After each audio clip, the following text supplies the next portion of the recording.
The increased in production of processed food, rapid urbanization, and fast-paced lifestyles have led to a shift in our dietary plans.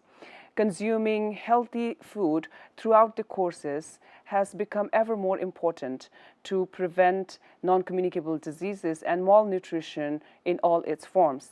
As we celebrate this World Health Day with the theme Health for All, we will talk about health and nutrition with Dr. Bianca Maria. Dr. Bianca is the president of Board of Trustees of Snowland Children Foundation and has 25 years of experience in the scientific field of childhood nutrition for the company Nestle in Germany, Switzerland, and in other countries. She is associated with Tibetan children and Tibetan schools and health institutions in India and has even put together a nutrition training book called A Tibetan Food Pyramid during the COVID-19 pandemic. Let's welcome Dr. Bianca Maria. Doctor. Good. We see the colorful illustration of this healthy eating habit called food pyramid. So many of us know what food pyramid is, but many don't pay attention to it. So I've read somewhere that in Ireland, this food pyramid is used to make healthy eating more easy. So going back to basics again, what is food pyramid and what is the importance of food pyramid? First of all, we are what we are eating. I think this is the basic of everything. And the food pyramid is a very simplified way for a balanced, healthy nutrition. Even if you don't study for years and years and years nutrition, nobody's going to do it, or only few people like me. And so food habits are very local actually in general, and that's the reason why we have in more than 90 countries in the world we have food pyramids, local food pyramids. We also have an Indian food pyramid, but the more I was going into the nutrition of Tibetans, the more we thought it's better to have our own Tibetan food pyramid as a very easy and simplified way to eat a balanced diet. And a food pyramid is, as you can see here, is not made out of nutrients. So nutrients, actually we are eating not food, we are eating nutrients, or we need nutrients. So protein 20%, carbohydrates, energy 50%, and fat, also long-lasting energy for 30%. But if you don't know so much about nutrients, and we are all eating food, me too, that's why we created this Tibetan food pyramid in this easy, simplified way to eat a balanced diet. And you read it from upwards, from down up. So we start with water, even if this is not a nutrient, but water is the basic of our life, as we can see here. And the difference between food and water is water you cannot store. You have to drink throughout the day. Food you can eat once a day, even only all 3 days, it is okay. And then we go up, so it's a frequency pyramid. So the most frequent are the brown level, it's the carbohydrate level. Then the green level, it's the mineral trace elements and fiber level, so the vegetables and fruits. Then we come up to the protein level, our structure. So important that we grow, or especially with the TCV children, that they get enough protein in vegetarian food to grow, enough calcium. Then the yellow level is the fat level, and it's up there because fat contains twice as much calories, energy, than protein or carbohydrates. And here the lila or violet level is what we actually don't need, but all love, the savory foods. So salty, sweet, no energy, a lot of energy, but no nutrients inside. So it's, I always say, pleasure with measure. So it's not forbidden, but don't eat too much of it. So this is the Tibetan food pyramid that you put together. Yeah. Together with the TCV Yes. scientific committee in Chandra. Chandra. Why did you feel the need to come up with a specific food pyramid for the Tibetan community? Yeah, because it's still a difference between Tibetan food habits and Indian food habits, even after 60 years. So you have specific food, and we are talking about Tsampa later on. Your superfood, but you also have other food like momo, like tentok, like tingmo, and your food habits are still somewhat different.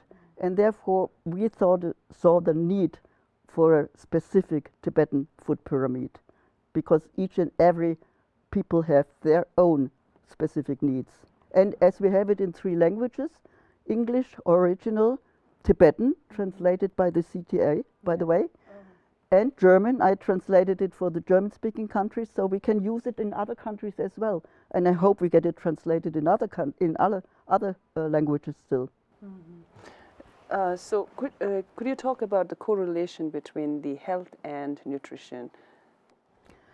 Yeah, I mean, I have to repeat it. You are what you're eating, or the food makes what you are at the end. You are what you eat. Yeah, you are what you eat, actually. And aside genetics and enough sports and a healthy lifestyle, it is actually the balanced nutrition that is dependent for your health. And it's really the balanced nutrition.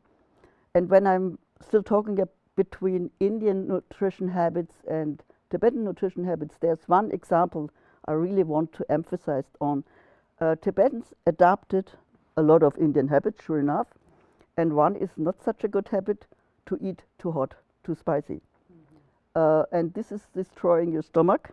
And whenever I'm talking to Tibetans, they say, oh, I have stomach problems. And my answer is always simple: eat less chili. So again, it comes to what is on your plate, right?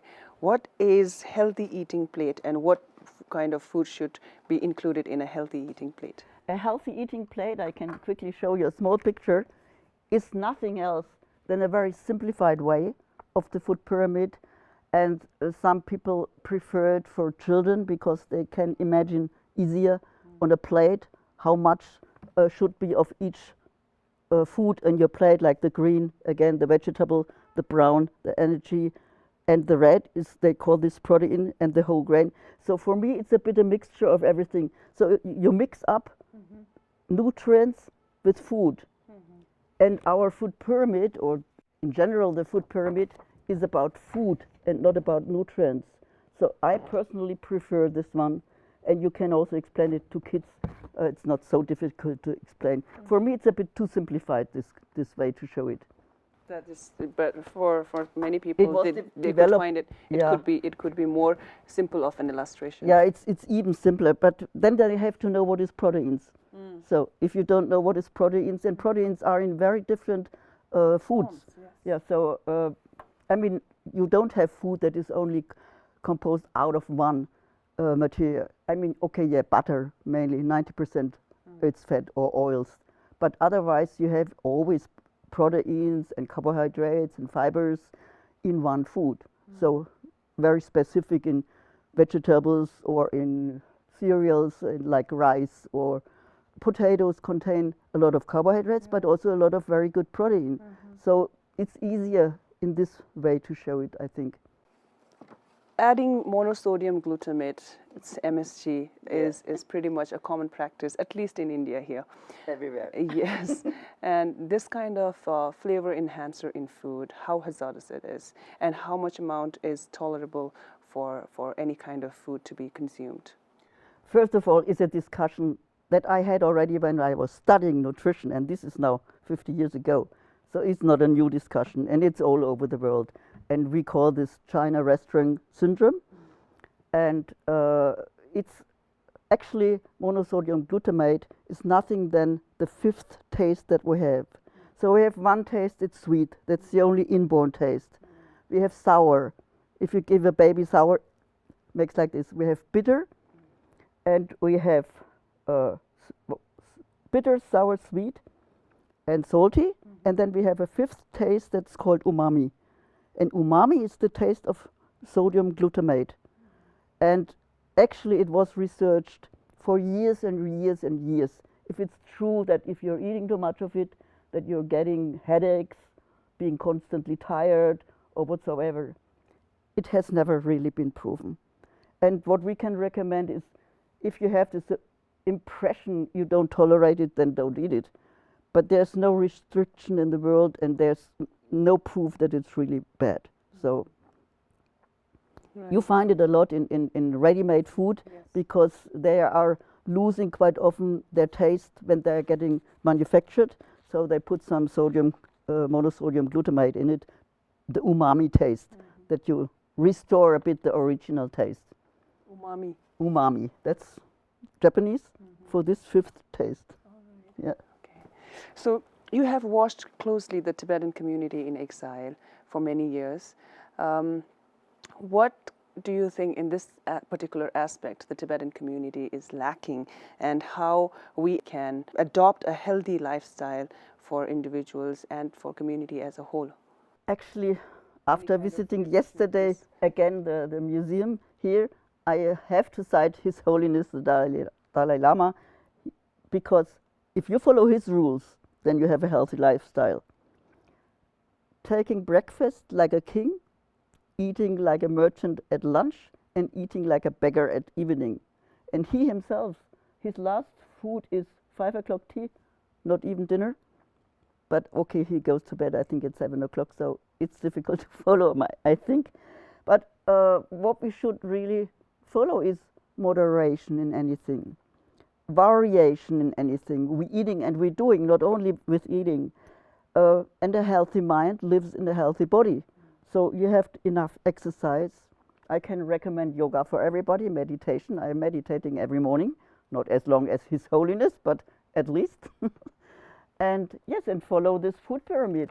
I think this is the best way to get a balanced nutrition. And going with the food pyramid, we have a brochure in Tibetan and in English, and we have printed it here, 10,000 copies. And it's explaining easily the food pyramid, so that you don't need to go to any course. I think if you follow those recommendations, you will have a healthy lifestyle, and you stay healthy and you become old. Yes. So, Dr. Bianca, today's World Health Day, do you have any particular message for the Tibetan community out there? Yes. What would be your message? First of all, I would say stick to your superfood, tsampa. Tsampa is the best food that you can have in terms of composition and ingredients. It also contains quite a bit of protein and calcium, and your ancestors knew how to do this. So barley, it's roasted barley, it's growing in those heights of 4,000 meters. Like in Switzerland, we have this also, barley. It's also quite common in our nutrition. And if you roast it, it keeps longer, and it's easier to digest because you cut the long carbohydrate chains already, so it's easier to digest. And your ancestors were eating it because they were nomads, with tea and butter and some dried cheese and maybe dried meat, something that you can put in the pockets of your saddle. You're not nomads any longer, so I always say you don't have to eat it like your ancestors any longer. Eat it like you want. It's very in fashion, by the way, in Switzerland, meanwhile, or in Germany. There's even a company called Tsampa in Berlin. Oh. Yeah, and they make long-lasting energy bars out of Tsampa. We have Tsampa muesli. There are Tsampa drinks. So for kids, for instance, it's a great breakfast on the go. You mix Tsampa with milk, so they have protein extra calcium, and you can drink it as a Tsampa drink, or you can eat it like the Indians, like a porridge. So there are many, many ways, and it's your best food that you can have.